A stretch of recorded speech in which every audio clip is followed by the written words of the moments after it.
ನಮಸ್ತೆ, ಕ್ಯೂರಿಯಸ್ ಕನ್ನಡ ಚಾನಲ್ಗೆ ಸ್ವಾಗತ. ಮೊದಲು ನಮ್ಮ ಚಾನಲ್ನ ಸಬ್ಸ್ಕ್ರೈಬ್ ಮಾಡ್ಕೊಳ್ಳಿ, ಹಾಗೆ ವಿಡಿಯೋನ ಪೂರ್ತಿಯಾಗಿ ನೋಡಿ. ಇನ್ನು ಆದಿ ಹೇಳ್ತಾನೆ ಭಾಗ್ಯನ ಹತ್ರ, ನೀವೊಂದು ಜಾಗಕ್ಕೆ ಬರಬೇಕು, ನಿಮ್ಗೆಲ್ಲೊಂದು ಸರ್ಪ್ರೈಸ್ ಇದೆ ಅಂತ ಹೇಳ್ತಾನೆ. ಆವಾಗ ಭಾಗ್ಯ ಹೇಳ್ತಾಳೆ, ಏನು ಸರ್ಪ್ರೈಸಾ? ಯಾವ ಸರ್ಪ್ರೈಸ್ ಆದಿ ಅವರೇ? ಇವಾಗಷ್ಟೇ ಇಷ್ಟೊಂದು ಸರ್ಪ್ರೈಸ್ ಕೊಟ್ಟಿದ್ದೀರಾ, ಪುನಃ ಸರ್ಪ್ರೈಸ್ ಅಂತ ಹೇಳ್ತಿದಾರಲ್ಲ. ಇಲ್ಲ ಆದಿ ಅವರೇ, ನಾನಂತೂ ಬರಲ್ಲ ಅಂತ ಹೇಳ್ತಾಳೆ. ಆಗ ಕುಸುಮ ಹೇಳ್ತಾಳೆ, ಭಾಗ್ಯ ನೀನು ಅಲ್ಲಿಗೆ ಹೋಗಲೇಬೇಕು, ಫ್ರೆಂಡ್ ಏನೋ ಹೇಳ್ತಿದ್ದಾನಲ್ಲ ಸರ್ಪ್ರೈಸ್ ಅಂದರೆ ಏನಾದರೂ ಇರ್ಬೋದು, ಹೋಗಿ ಭಾಗ್ಯ ಅಂತ ಹೇಳ್ತಾಳೆ. ಭಾಗ್ಯ ನೀನೀಗ ಹೋಗ್ಲೇಬೇಕಂತ ಹೇಳಿ ಗದರಿಸ್ತಾಳೆ. ಆಗ ಭಾಗ್ಯ ಹೇಳ್ತಾಳೆ, ಆಯ್ತತೆ ಹೋಗ್ತೇನೆ, ಆದ್ರೆ ನೀವು ಕೂಡ ಬರ್ಬೇಕಾತೆ ಅಂತ ಹೇಳ್ತಾಳೆ. ಆಗ ಕುಸುಮ ಹೇಳ್ತಾಳೆ, ನಾನು ಹೇಗೆ ಬರೋದು? ನಿಂಗೆ ಗೊತ್ತಲ್ವಾ ಭಾಗ್ಯ, ನಾನೀಗ ಮನೆಗೆ ಹೋಗ್ಲೇಬೇಕು ಅಂತ ಹೇಳ್ತಾಳೆ. ಆಗ ಆದಿ ಹೇಳ್ತಾನೆ, ಅಲ್ಲ ನೀವ್ಯಾಕೆ ಈ ರೀತಿ ಹೇಳ್ತಿದ್ದೀರಾ? ಭಾಗ್ಯನ ಒಪ್ಪಿಸ್ಲಿಕ್ಕೆ ಇಷ್ಟೊತ್ತಾಯ್ತು ಗೆಳತಿ, ನೀವೀಗ ಈ ರೀತಿ ಹೇಳಿದ್ರೆ ಹೇಗೆ? ನೀವು ಸಹ ಬರಲೇಬೇಕು ಅಂತ ಹೇಳ್ತಾಳೆ. ಆವಾಗ ಕುಸುಮ ಹೇಳ್ತಾಳೆ, ಅಯ್ಯೋ ನಿಂಗೆ ಅರ್ಥ ಆಗ್ತಿಲ್ಲ ಫ್ರೆಂಡು, ಇವಾಗ ಸುನಂದ ಅವರು ಕ್ಯಾಂಟೀನಿಗೆ ಹೋಗ್ತಾರೆ, ಅದಾದ್ಮೇಲೆ ಮನೇಲಿ ಯಾರೂ ಇಲ್ಲ, ನನ್ನ ಯಜಮಾನ್ರು ಇದೇ ಸಿಕ್ಕಿದ ಸಮಯ ಅಂತ ಹೇಳಿ ಇದ್ದ ಸ್ವೀಟ್ಸ್ ಎಲ್ಲ ತಿಂತಾರೆ, ನಾನಂತೂ ಅಲ್ಲಿಗೆ ಹೋಗಲೇಬೇಕು ಫ್ರೆಂಡು, ನೀನು ಮತ್ತೆ ಭಾಗ್ಯ ಹೋಗಿ ಬನ್ನಿ ಅಂತ ಹೇಳ್ತಾಳೆ. ಇನ್ನು ಆದಿ ಹೇಳ್ತಾನೆ, ಆಯಿತು ಅಂತ ಹೇಳ್ತಾನೆ. ಇನ್ನು ಆದಿ ಮತ್ತು ಭಾಗ್ಯ ಇಬ್ಬರು ಹೋಗ್ತಾರೆ. ಇನ್ನು ಅವರು ಹೋಗಿರೋದು ತೊಟ್ಟಿಲು ಟ್ರಸ್ಟಿಗೆ, ಅವರ ಕಂಪೆನಿಗೆ ಹೋಗ್ತಾರೆ. ಆವಾಗ ಭಾಗ್ಯಂಗೆ ತುಂಬಾ ಖುಷಿಯಾಗುತ್ತೆ ಆ ನೇಮ್ ನೋಡಿ. ಆಗ ಹೇಳ್ತಾಳೆ, ಎಷ್ಟು ಚಂದ ಇದೆ ಅಲ್ವಾ ತೊಟ್ಟಿಲು ಅನ್ನೋ ನೇಮ್ ಅಂತ ಹೇಳ್ತಾಳೆ ಭಾಗ್ಯ. ಅದಕ್ಕೆ ಆದಿ ಹೇಳ್ತಾನೆ, ಹೌದು, ಮೊದಲು ಒಳಗೆ ಬನ್ನಿ ಅಂತ ಹೇಳ್ತಾಳೆ. ಆಗ ಆದಿ ಹೇಳ್ತಾನೆ, ಈ ತೊಟ್ಟಿಲು ಅಂತ ಹೇಳಿದರೆ ಖಾಲಿ ಹೆಸರಲ್ಲ, ಇದು ಪ್ರತಿಯೊಂದರ ಸಂಕೇತನೂ ಆಗಿದೆ. ಒಂದು ಮಗು ತೊಟ್ಟಿಲಲ್ಲಿ ಮಲಗಿದ್ರೆ ಎಷ್ಟು ನೆಮ್ಮದಿಯಾಗಿ ಮಲಗುತ್ತೋ, ಅದೇ ರೀತಿಯಲ್ಲಿ ಇಲ್ಲಿ ಕೂಡ ಅದೇ ರೀತಿಯಲ್ಲಿ ಅವ್ರಿಗೆ ನೆಮ್ಮದಿ ಸಿಗಬೇಕು, ಅದಕ್ಕೋಸ್ಕರ ಈ ಹೆಸರು ಇಟ್ಟಿದ್ದು.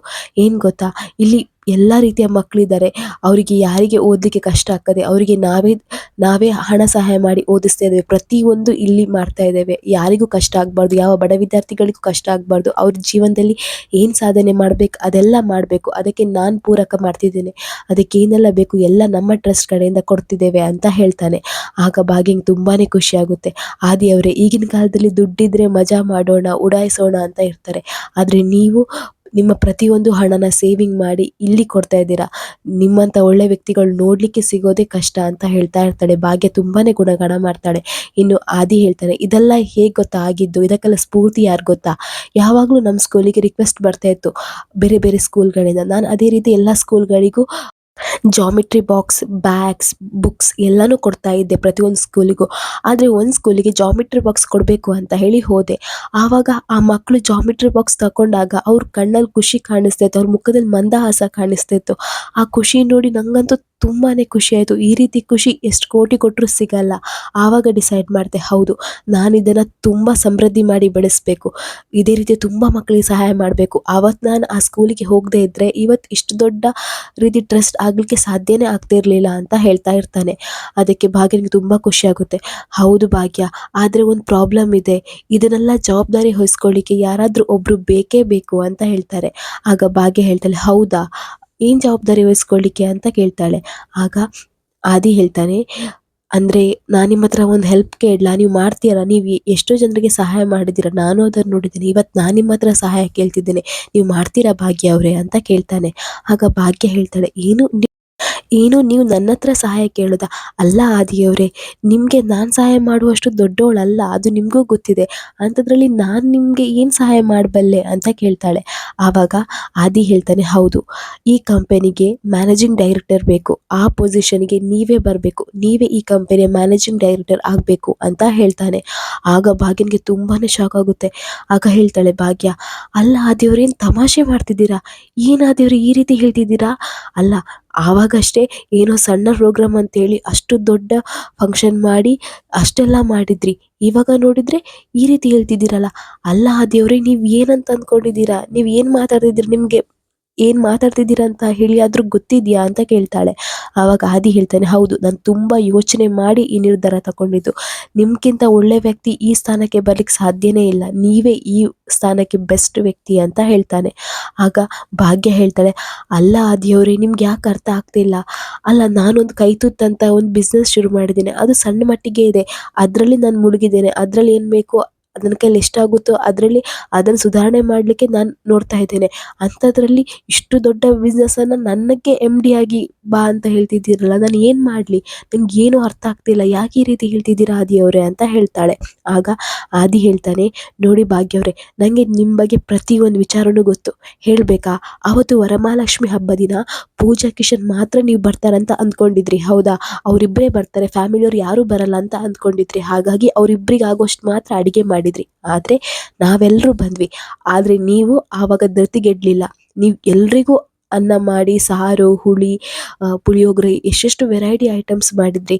ಆವಾಗಲೇ ಗೊತ್ತಾಯಿತು ನೀವು ಎಷ್ಟೇ ಕಷ್ಟ ಇದ್ದರೂ ಅದನ್ನು ಟ್ಯಾಕಲ್ ಮಾಡಿ ಹೊರಗೆ ಬರ್ತೀರಾ ಅಂತ ಹೇಳಿ. ನೀವು ಎಷ್ಟೇ ಕಷ್ಟ ಇದ್ದರೂ ಅದನ್ನು ಯಾವುದನ್ನು ಪರಿಗಣನೆಗೆ ತಗೊಳ್ಳಲ್ಲ, ಅದರಿಂದ ಹೊರಗೆ ಬಂದೇ ಬರ್ತೀರಾ, ನಿಮ್ಮ ಸಾಮರ್ಥ್ಯ ತೋರಿಸ್ತೀರಾ ಅಂತ ನಂಗೆ ಆವತ್ತು ಗೊತ್ತಾಯಿತು. ಇದು ಕೂಡ ಹಾಗೇನೆ ಅಂತ ಹೇಳ್ತಾನೆ.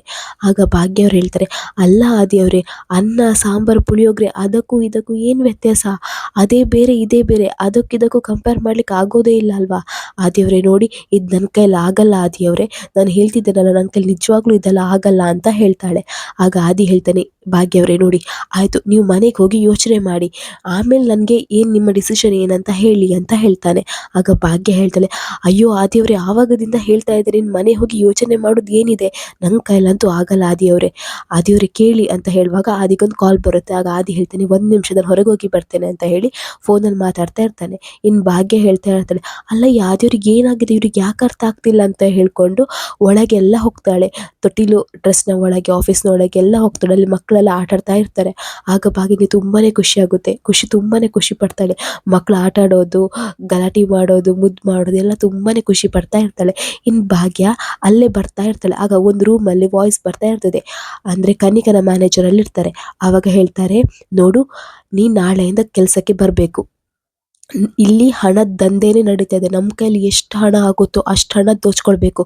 ನೋಡು, ಇದೆಲ್ಲ ಯಾರಿಗೂ ಗೊತ್ತಾಗಲ್ಲ. ಅದಕ್ಕೆ ನಿನ್ನನ್ನು ನಾಳೆ MD ಪೊಸಿಷನಿಗೆ ಅಪಾಯಿಂಟ್ ಮಾಡ್ತಾ ಇದ್ದೇವೆ. ಇದೆಲ್ಲ ಕಿಂಗ್ ಪಿನ್ ಮೇಡಮ್ಗೆ ಗೊತ್ತು, ಅವರೇ ಎಲ್ಲ ಮಾಡ್ತಾರೆ. ಆದರೆ 10% ಕಮಿಷನ್ ನಮ್ಗೆ ಬರಬೇಕು. ನೋಡು, ಎಷ್ಟಾಗುತ್ತೋ ಅಷ್ಟು ಹಣ ನಾವು ಮಾಡ್ಕೋಬೇಕು. ಇಲ್ಲಿ ಯಾರು ಕೇಳೋರಿಲ್ಲ, ಇದನ್ನು ನೆನಪಿಡ್ಕೊ. ಅದಕ್ಕೆ ನಿನ್ನನ್ನು ಈ ಪೊಸಿಷನಿಗೆ ನಾವು ನೇಮಕ ಮಾಡ್ತಿದ್ದೇವೆ ಅಂತ ಹೇಳಿ ಅಲ್ಲಿಯ ಟ್ರಸ್ಟ್ನ ಮ್ಯಾನೇಜರ್ ಹೇಳ್ತಾ ಇರ್ತಾರೆ ಒಬ್ಬ ವ್ಯಕ್ತಿಗೆ. ಅದನ್ನೆಲ್ಲ ಭಾಗ್ಯ ಕೇಳಿಸ್ಕೊಳ್ತಾ ಇರ್ತಾಳೆ. ಭಾಗ್ಯಂಗೆ ತುಂಬಾ ಶಾಕ್ ಆಗುತ್ತೆ. ಅಲ್ಲ, ಇಲ್ಲಿ ಏನಾಗ್ತಿದೆ? ಈ ರೀತಿ ಆದಿಯವ್ರಿಗೆ ಮೋಸ ಮಾಡ್ತಿದ್ದಾರಾ? ಆದಿಯವ್ರು ನೋಡಿದರೆ ಇಷ್ಟು ಒಳ್ಳೆಯವರು, ಅವ್ರು ಈ ಟ್ರಸ್ಟಿಗೆ ಒಳ್ಳೇದಾಗಬೇಕಂತ ಹೇಳ್ತಿದ್ದಾರೆ. ಆದರೆ ಇಲ್ಲಿ ಆದಿಯವ್ರಿಗೆ ಮೋಸ ಮಾಡ್ತಿದ್ದಾರಾ? ಅಲ್ಲ, ಕಿಂಗ್ ಪಿನ್ ಯಾರು ಹಾಗಾದ್ರೆ ಅಂತ ಹೇಳಿ ಹತ್ರ ಹೋಗಿ ಡೋರ್ ಓಪನ್ ಮಾಡ್ತಾಳೆ. ಆವಾಗ ಕನ್ನಿಕಾ ಫೋನಲ್ಲಿ ಮಾತಾಡ್ತಾ ಇರ್ತಾಳೆ. ಕನ್ನಿಕಾ ತಿರುಗಿ ನೋಡ್ತಾಳೆ. ಆಗ ಭಾಗ್ಯ ನೋಡ್ತಾಳೆ. ಭಾಗ್ಯನಿಗೆ ನೋಡಿ ಶಾಕ್ ಆಗುತ್ತೆ. ಆಗ ಕನ್ನಿಕಾ ಹೇಳ್ತಾಳೆ, ನೀನೇನು ಮಾಡ್ತಿದ್ಯಾ ಇಲ್ಲಿ ಕೇಳ್ತಾಳೆ. ಆಗ ಭಾಗ್ಯ ಹೇಳ್ತಾಳೆ, ಅದು ಆದಿಯವ್ರು ಕರ್ಕೊಂಡು ಬಂದರು, ಅದಕ್ಕೆ ಇಲ್ಲಿ ಬಂದೆ ಅಂತ ಹೇಳ್ತಾಳೆ. ಹಾಗಂತ ಹೇಳಿ ಇಲ್ಲಿಗೆ ಬರೋದಾ, ಡೋರ್ ಓಪನ್ ಮಾಡೋದಾ, ನಿಂಗೆ ಅಷ್ಟು ಮ್ಯಾನಸ್ ಇಲ್ವಾ ಅಂತ ಹೇಳಿ ಬೈತಾ ಇರ್ತಾಳೆ. ಆಗ ಆದಿ ಬರ್ತಾನೆ. ಆದಿ ಬಂದು, ಕನ್ನಿಕಾ ನೀನೇನು ಇಲ್ಲಿ ಅಂತ ಕೇಳ್ತಾಳೆ. ಆಗ ಕನ್ನಿಕಾ ಹೇಳ್ತಾಳೆ, ಬ್ರೋ, ಅದು ನಾನು ಫ್ರೀ ಇದ್ದಾಗೆಲ್ಲ ಇಲ್ಲಿಗೆ ಬರ್ತಾ ಇರ್ತೇನೆ, ಯಾಕಂದರೆ ಇಲ್ಲಿ ನೋಡ್ಕೊಳ್ಳಿಕ್ಕೆ ಯಾರೂ ಇಲ್ಲ ಅಲ್ವಾ, ಹಾಗಾಗಿ ನಾನು ಬರ್ತಾ ಹೋಗ್ತಾ ಇರ್ತೇನೆ ಅಂತ ಹೇಳ್ತಾಳೆ. ಆಗ ಆದಿ ಹೇಳ್ತಾನೆ, ಓ, ನಿಂಗೆ ಇಲ್ಲಿ ಬರೋಷ್ಟು ಟೈಮ್ ಇದೆಯಾ? ನಾನಂತ ಅಂದ್ಕೊಂಡೆ ನಿನಗೆ ಫ್ರೀ ಸಿಕ್ಕಿದ್ರೆ ಒಳ್ಳೆ ಮಾಡಿ ಮೇಕಪ್ ಮಾಡ್ಕೊಳ್ಳಿಕ್ಕೆ ಪಾರ್ಲರಿಗೆ ಹೋಗ್ತೀಯಾ ಅಂತ. ಆದರೆ ನಿನಗೆ ಇಲ್ಲಿ ಬರೋದು ಇದನ್ನೆಲ್ಲ ನೋಡ್ಕೊಳ್ಳೋಷ್ಟು ಟೈಮ್ ಇದೆ. ಆಗಲಿ ಒಳ್ಳೇದಾಗಲಿ ಕನ್ನಿಕಾ ಅಂತ ಹೇಳ್ತಾಳೆ. ಆಯ್ತು ಕನ್ನಿಕಾ, ಬಾ ಹೋಗೋಣ ಅಂತ ಹೇಳ್ತಾನೆ. ಆಗ ಕನ್ನಿಕಾ ಹೇಳ್ತಾಳೆ, ಇಲ್ಲ ಬ್ರೋ, ನೀವು ಹೋಗಿ, ನಂಗೆ ಸ್ವಲ್ಪ ಕೆಲಸ ಇದೆ ಅಂತ ಅಲ್ಲೇ ನಿಂತ್ಕೊಳ್ತಾಳೆ. ಇನ್ನು ಆದಿ ಮತ್ತೆ ಭಾಗ್ಯ ಅಲ್ಲಿಂದ ಹೋಗ್ತಾರೆ. ಭಾಗ್ಯ ಕನ್ನಿಕನ್ನೇ ಗುರಾಯಿಸ್ಕೊಂಡು ನೋಡ್ತಾ ಹೋಗ್ತಾ ಇರ್ತಾಳೆ. ಆಗ ಕನ್ನಿಕಾ ಡೌಟ್ ಪಡ್ತಾಳೆ, ಈ ಭಾಗ್ಯಕ್ಕೆ ನನ್ನನ್ನು ಈ ರೀತಿ ನೋಡ್ತಿದ್ದಾಳೆ ಏನೋಪ್ಪ ಅಂತ ಯೋಚನೆ ಮಾಡ್ತಾ ಇರ್ತಾಳೆ.